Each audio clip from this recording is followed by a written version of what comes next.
Warriors versus the Portland Trailblazers as Golden State tries to make it to another NBA Finals. Well, I think, honestly, this one kind of comes down to beginning to injuries. I'm just going to start with injuries because you talk about Rodney Hood getting injured in that last series. We don't know yet what it is, hyperextended knee. We don't know the extent of it. We got Kevin Durant already out for Game 1 that they're talking about. And you got Cousins, who could potentially be coming back in this series as well. So I think really it just starts there. Who's going to be on the floor? We've seen what the team looks like as far as the Warriors when they got Curry, when they got Durant, when they got Thompson. We've seen that. And we've seen how they play also without Durant. I believe they're 30-4 when KD doesn't play and Curry does play. So it doesn't really hurt them. And I think we had that conversation earlier on in the year. Which would you prefer not to have? Would you prefer not to have Curry or would you prefer not to have Durant? If you look at just the players, I'd rather not have Curry and have Durant because I think Durant is probably the best matchup nightmare in the game because he can just shoot over anybody. I mean, we saw what he did. We saw what he's averaging over 34 points per game in the playoffs. He's been killing. I mean, he just basically put the team on his back. And then when he was out, what happened? Curry struggled a little bit from all the going back and forth playing defense against Harden, but then Curry turned it around in the whole second half, scored 33 points in that second half, and just took over. Him and Thompson just took over that game. So I think this series is really going to come down to just who. I think it really is going to come down to rebounds and getting those outlet passes because both teams are really good in their half court sets. We've seen what Curry when they double teamed him. We saw how he made the right play. We also saw how Damian Lillard at the end of that last series stepped back and said, "Hey, CJ McCollum's got the hot hand right now. I'm gonna let him roll with it." And we saw what he did.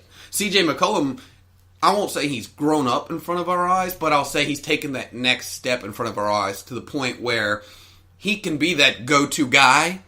Yeah, I agree with it doesn't have to be just Damian Lillard. I agree with that 100%. Now it can be Damian Lillard or CJ McCollum, which makes them even tougher. I don't know if I want to say that CJ McCollum and Damian Lillard are too much of a matchup as far as Golden State, but I think Golden State's offense and the way their defense has played so much better the past few games, it's going to be interesting. Well, I kind of left you hanging there. But I'm just thinking about that series, and I'm like, man, I just don't know which way to go. I don't know, you know. Yeah, I got you. Well, as we all know, Golden State hater here, but man, Portland. One of the guys I ride with, I'm a Stan fan when it comes to, is Damian Lillard. I agree with you 100%. It was awesome to see CJ McCollum say, "You're having a rough shooting day. Don't worry about it. I got you." 37 big points in a Game 7 on the road. Respect to CJ for that. And I mean, a lot of points you mentioned, I agree with them. I was going to say it myself. He has taken another step in the evolution of his career, that being CJ McCollum. For a lot of people who are casual basketball fans who never saw him before, this is their first time seeing CJ, but he's been doing this for a while now in the NBA. It's just that now it's on the national stage and we're able to see it and talk about it because Portland's been able to advance. The thing about this, like you said, injuries. I mean, Boogie Cousins and KD, what will they get? Will they get anything at all from them? He's not a big talker, but I think Damian Lillard is probably hearing some of the whispers and things I heard this morning on talk radio, TV, and the internet, and yesterday about him potentially being tired and slowing down, and does he have enough gas in the tank to make it to the NBA Finals? I'm pretty sure Dame's hearing all this. That's just going to add fuel to the fire. Don't forget, he's going home. He's from the Bay Area. What better place to show up and show out than in your hometown with a chance to go to the NBA Finals on the line as well? Some of the big things I have, too, is Enes Kanter. I wonder, can Kanter get into Draymond Green's head? It's easy to get in Draymond Green's head, it looks like. But that's a guy that, can you get 2 technical fouls and get him out the game? So that's one less infinity stone the Warriors have in their glove. Is that a guy that you can get out of his game where he's not shooting the ball well or paying attention? But on the flip side of that, having watched a lot of Trailblazer games, there's not too many people in the NBA that are worse at pick-and-roll defense than Enes Kanter. So I think the Golden State Warriors can pick and roll to death Portland, and really expose him and get some shots that way. It's definitely going to be a fantastic matchup of guards. I mean, you got the Splash Brothers. It was awesome to see Klay Thompson back to life, showing you guys that, hey, don't forget about me. I am one of the elite shooters of all time. So Klay Thompson and Steph Curry going against Dame Dollar and going against CJ. I'm here for that. I'm here for that matchup. Regular season, these guys are tied up at 2 games apiece. Both teams winning 2 games apiece. So we'll have to see how that goes. And then coaching, too, man. I mean, Steve Kerr versus Terry Stotts. We'll have to see. Is Stotts over his head? I don't think so. I think that he's been playing this moment his whole life. I just think a lot of people are talking about a sweep or Golden State win this series in 5. I'm going the other way. And it's not even about take the Golden State hate out of the equation. I got Portland in 6 games. I got the Portland Trailblazers pulling it off. I do. I love the bench from Portland. If there's any weakness in Golden State this season that I've seen, the bench is not as good as it's been in years past. Sean Livingston will still be hitting J's at age 55. His mid-range game is awesome. But besides him, you got a lot of young guys that I think might not be ready for prime time. Whereas Portland, I mean, it's the definition of team. I might sound like I'm a super fanboy right now. I'm not. I'm a Wizards fan. But having watched a lot of Portland Trailblazers games and just seeing how these guys interact, talk, hang out, this team has something special going on. If anybody can do it, my question, I guess, would be, why not the Blazers and why not now? I haven't even talked about Miles Leonard, haven't talked about Zach Collins. A lot of depth on Portland. I think you hit the nail on the head. I think when you talk about championship seasons, you look at series and you go back and you look at games and you look at players that may or may not have been like a starting player or a starting role but came in. We talk about a guy like Rodney Hood. We talk about a guy in that Game 7 like Evan Turner coming in and putting up 10 points in the fourth quarter. You know, that guy didn't. I think that guy averages like 5 or 6 points for the entire season, or series, I'm sorry, not season, series, and he comes in and has 10 points in the fourth quarter, hitting a bunch of clutch free throws as well at the end of that game. So I think that's really what it comes down to. He's going to be an X factor. He's going to be an X factor in this series. That's exactly what I'm saying. Like, it comes down to having those moments, and those moments helping propel you to that next level, to that championship level, to get that championship play, to see what Damian Lillard did in what was that? Where he scored 50 points in the series before or whatever. You know, that's championship caliber right there. Stepping up, doing what Kawhi Leonard did last night with 41 points in a game, taking over a game like that. That's what they're going to need from Damian Lillard, and that's what they're going to need from CJ McCollum. But to win a championship, it really does come down to, like you said, bench. You got to look at what's going to happen with the Warriors. Is Iguodala going to continue starting? Because I know right now they have Iguodala starting, and he's struggling a little bit, in my opinion, Iguodala. But he also had the knee injury. I think it was early in this, or in the mid of the series, the last series. But then, I mean, that would mean that Alfonso McKinney or Jonas Jerebko would have to start, or Jordan Bell. Like, is that who you would start? You know, so they talk about it. I mean, Iguodala is a guy that comes off the bench, and he's been starting, and I think that's really going to affect him and that team moving forward through this series, because I think his minutes are just getting up. Yeah, he was a starter, but at this point in his career, he's not a starter. He could be. He has the potential to be. Yeah. But I think for that team, they need him to come off the bench and make the plays that he makes. Because otherwise, you got a guy like Sean Livingston, we've talked about. Yeah. We love that guy. Mid-range game for life. Mid-range game for life. But who do they also have? Who else? Looney's been really solid. Looney's earned himself some serious money this offseason. If they don't re-sign him, or if they do re-sign him, they're going to have to step up and pay him. 100%. I mean, like I said, it's either him, Jordan Bell, or Andrew Bogut. You know, that's a Andrew Bogut. Yeah.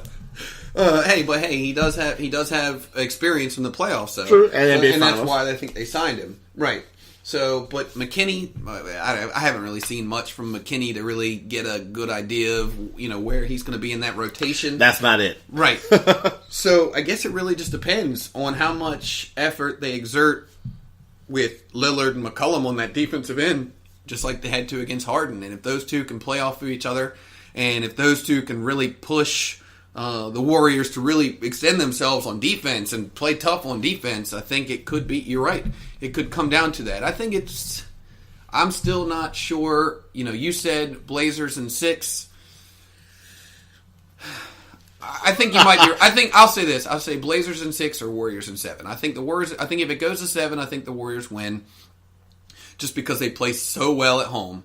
They do. But I think if Damian Lillard and McCollum can have a couple of 40-point, 50-point games, something like that, I really think that the Warriors have enough firepower to hang, or excuse me, the Blazers have enough firepower to hang with the Warriors in this series. My biggest thing is for game one, Portland's going to get punched in the mouth. You know it's going to happen. Golden State's going to come out. It's home. Western Conference Finals. They're going to prove a point. The Blazers have got to take that first punch, got to come back, and game one is super, super critical. I mean, I'll take it to a whole different series. If you remember that Cleveland Cavaliers-Warriors game, where if the Warriors had won that game one, the finals, without that stupid J.R. Smith call, they might have made a series out of that. That's kind of where I see this Portland thing at. You can't have tomorrow night's game, we lost by 30, we lost 25. They got to win. Portland, because if you win, number one, obviously confidence, hey, we can do this. But number two, it puts that doubt in the Golden State Warriors' mind as well. The last thing you can do if you're a member of the Portland Trailblazers is get blown out tomorrow. End of the first quarter, the game is over. It's not even a conversation. Portland's got to show up and show out tomorrow, big time for sure. Oh, they definitely have to win. If they're going to win that series, they have to win. They have to get a win either game one or game two. Yeah, get a split. You got to get a split on that first homestand for the Warriors, because that'll put that doubt in the back of their mind. If they're up 2-0 going into Portland, okay, Portland wins 2. Now it's tied 2-2, but hey, it's going to be tough. We're going to have to go to Game 7 at that point. So unless they can pull another win away from them in Golden State, but I just think that we're going to have to see what Cantor, how healthy he is. That shoulder, we don't know where he's at. I mean, he seems like he's okay sometimes, and then sometimes somebody taps him and he just falls to the ground, grabbing his shoulder. So it's going to be fun, but Portland's definitely going to have to knock down their their bench players are going to have to knock down some big shots. And we didn't even mention the fact that for the first time ever, we got brothers going against each other in the conference finals. Slightly important. Slightly important. Yeah. That's going to be interesting conversations in that household. I would love to. Hey, somebody needs to film that whole week. That'd be awesome. And with the Cantor thing, too, you got to remember, Portland's got two bigs. I mean, Miles Leonard's capable. Zach Collins is getting better and better. Like I said, I just get the vibe from this team that they are our team. I get the vibe from Golden State and the Wizards and other NBA teams as well, that guys just come to work and go home. There's no camaraderie, no brotherhood. I get the vibe from this Blazers team that, if it's Taco Tuesday at Pat's house, the whole squad is going to Pat's house for Taco Tuesday. Whereas Golden State, it's tacos over here. Jordan Bell and Steph Curry are having sushi over there. I just don't see the camaraderie. And my X factor for Golden State, you're going to laugh. I'm calling him an X factor. He's my favorite Warrior player, dude. Klay Thompson. Don't sleep. Don't sleep on Klay to light it up. One game, every time they need the guy, he always comes through. And when he comes through big time. So Klay Thompson's going to be my X factor for Golden State. Evan Turner will be my X factor for the Portland Trailblazers. I like that. And I think that, based on what we saw in the last series, everybody doubted him. And Klay Thompson came out in Game 6 and started lighting them up. Yep. He was hitting shot after shot, and they just could not chase him off. I think for me, if I'm going to say, an X factor, I'm going to go with, for me, it's Draymond Green for the Warriors, because if he can get the rebounds and make the outlet passes and make the plays that he's supposed to, and knock down a few open three-pointers, I think that they're a much better team. When he's struggling, when he's in foul trouble, or when he, make it a flagrant foul, technical foul, or something like that, I really think it changes them, because he's really the glue guy. He doesn't average a triple-double, but he's still averaging 8 rebounds here, 12 points here, 7 or 8 assists here. So, he's like the middle guy between the Curry, between the Thompson, and when Durant's healthy, between Durant. He's that middle guy. Doesn't score a lot of points, but does all the other stuff, the defense that he plays, the charges that he takes, because he is, great defensive player. And if I'm going to look on Portland for an X factor, I'm going to say it's going to have to be Cantor, because Cantor's going to have to get some offensive rebounds. He's going to have to get some of those tips in, and defensive rebounds as well. But I think it really comes down to if he can help extend plays for that team and get McCollum